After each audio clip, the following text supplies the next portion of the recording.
Hello everyone, welcome back. Manakish is an Arabic word for the Zaatar bread, which is very popular in the Middle East.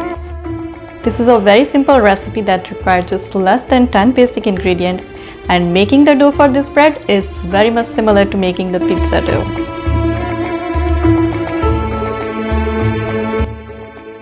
I will be using fragrant, authentic Lebanese Za'atar spice mix, feta and mozzarella cheese for the topping on my bread.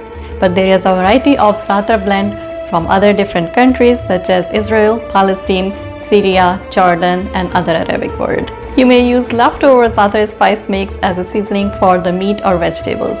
It could also be sprinkled on salads or hummus.